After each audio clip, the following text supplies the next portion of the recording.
Oke ya, jadi sudah memberi dua LNB jenis ini ya, dengan maksud untuk menembak dua satelit ya, yang digunakan pada dua receiver dan dua TV ya, tetapi gagal ya.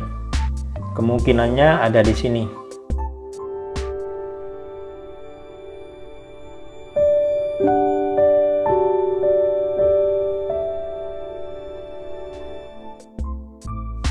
Oke ya, jumpa lagi ya dengan saya Bang Ari ya. Bagi yang baru menemukan channel ini, jangan lupa di subscribe ya. Kenapa harus subscribe? Jika kalian subscribe channel ini, kalian akan mendapatkan beberapa keuntungan ya, yaitu kalian bisa belajar tutorial tentang parabola, tentang cara servis ya. Kalian juga akan mendapatkan edukasi lengkap tentang parabola. Kalian juga akan mendapatkan rekomendasi receiver terbaik ya, yang bisa kalian gunakan ya. Kemudian bagi pengguna UHF ya, kalian juga bisa mendapatkan rekomendasi antena terbaik ya dari saya ya. Oke, tanpa berbasa-basi kita lanjut ya. Jadi di sini saya akan bercerita sedikit ya tentang pembahasan ini. Ini ceritanya dari teman saya ya. Awalnya dia beli antena parabola ya, kemudian dia pasang sendiri dan ternyata berhasil, Falcom ya. Jadi teman saya ini ya mungkin orang yang baru terjun ya di dunia perparabolaan ya. Jadi untuk memasang Falcom saya rasa gampang ya. Oke, dia pasang sendiri ya. Jadi setelah beberapa lama kemudian dia awalnya dia hanya menggunakan Falcom untuk satu receiver ya. Awalnya dia bertanya ke saya apa bisa dengan dua receiver. Saya jawab bisa. Terus dia bertanya apa tidak mengganggu, saling mengganggu maksudnya. Ya, tidak. Kemudian saya sarankan untuk membeli LNB yang kayak begini ya. Oke, kemudian belilah dia LNB yang kayak begini ya.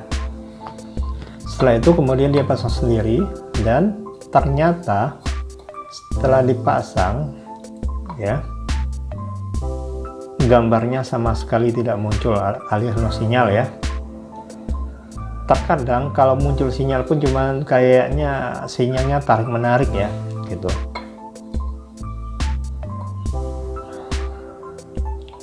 Kemudian dia memanggil saya ya, kemudian saya cek ya, ternyata kesalahannya cuma sepele.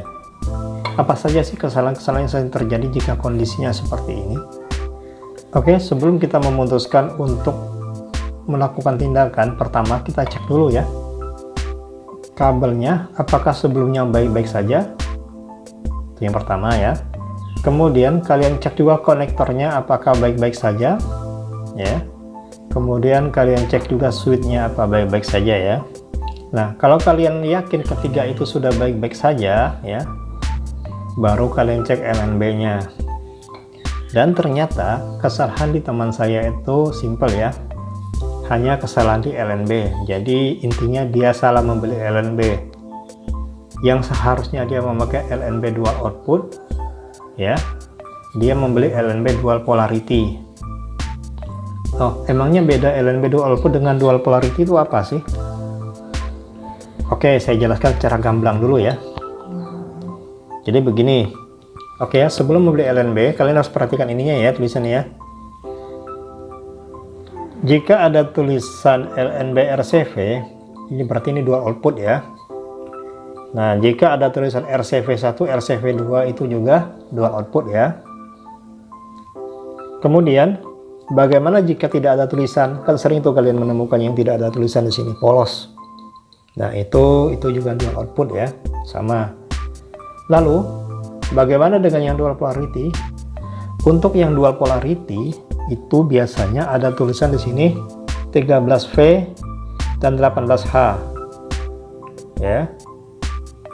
Jadi gampangnya begini deh, jika kalian membeli LNB ya, jika ada tulisan selain ya, selain 18V dan maksudnya selain 18H dan 13V ya, selain itu adalah dual output ya. Jadi dual polarity cuma 18H 13V, selain itu dual output. Itu aja cara gampangnya ya. Nah, terus bagaimana cara penerapannya untuk pemasangannya? Nah, oke, cara penerapan untuk pemasangan ya akan saya jelaskan lewat gambar saja ya, biar lebih mudah dipahami ya. Oke, sebelum memulai, saya harap semuanya sudah paham ya perbedaan antara LNB dual output dan LNB dual polarity. Untuk memasang dua LNB atau lebih, di sini kita membutuhkan sebuah alat yang bernama switch. Untuk LNB dual output, kita membutuhkan switch disek. Seperti apa switch disek itu? Switch disek itu seperti ini.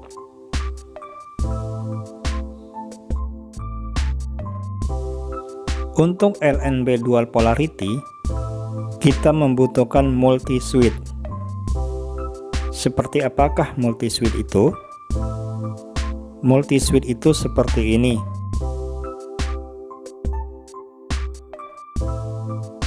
Untuk LNB dual output, jika cuma digunakan untuk menembak satu satelit saja, maka tidak perlu switch disek. Cukup hubungkan dari salah satu kutub di LNB dual out ke receiver jika digunakan untuk menembak satu satelit dengan satu TV, atau jika digunakan untuk menembak satu satelit dengan dua TV, maka cukup hubungkan masing-masing kutub di LNB dual output ke masing-masing receiver. Untuk LNB dual polarity, walaupun cuma menembak satu satelit saja, tetap harus menggunakan multi switch karena tiap kutubnya mempunyai polarity yang terpisah, yaitu polarity horizontal dan polarity vertikal yang terpisah. Jika dipaksakan tanpa multi switch, sebenarnya sih tetap bisa, tetapi kalian cuma bisa menikmati siaran dengan satu polarity saja, vertikal atau horizontal saja. Jika menembak satu satelit dengan dua receiver tanpa multi switch, maka yang diperoleh adalah salah satu receiver akan menikmati siaran dengan polarity horizontal dan receiver lain hanya akan menikmati siaran dengan polarity vertikal saja.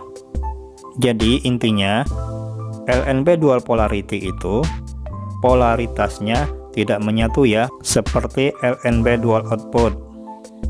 Oke, kita kembali lagi ke LNB dual output. Jika kita ingin menembak dua satelit dengan dua receiver, maka skemanya seperti ini ya. Di sini kita membutuhkan dua switch disek karena yang kita butuhkan outputnya ke dua receiver. Jika kalian ingin outputnya lebih dari dua receiver, sebaiknya beli LNB quattro output atau 4 output. Untuk LNB quattro output mungkin akan saya bahas di pembahasan lain ya. Oke, lanjut. Perhatikan skema ini. Hubungkan masing-masing kutub LNB ke switch disek secara terpisah ya. Di sini kita anggap ini sebagai LNB 1 dan ini LNB 2. Untuk kutub LNB 1 dihubungkan ke kutub switch yang bertulisan LNB 1. Dan untuk kutub LNB 2 dihubungkan ke switch yang bertuliskan LNB 2. Dan outputnya langsung ke receiver. Untuk gambar skema bisa kalian screenshot dan simpan untuk dipelajari. Untuk LNB dual polarity, cukup menghubungkan kutub 13V pada LNB ke kutub 13V pada multi switch dan kutub 18H pada LNB ke kutub 18H pada multiswitch. Gampang bukan? Untuk outputnya ada tulisan RX1, RX2, RX3, dan seterusnya, tergantung banyaknya output pada multiswitch. Oke, saya rasa semuanya sudah jelas ya. Jika tidak jelas, tinggalkan pesan di kolom komentar. Dan jangan lupa subscribe channel ini. Salam trik and trik.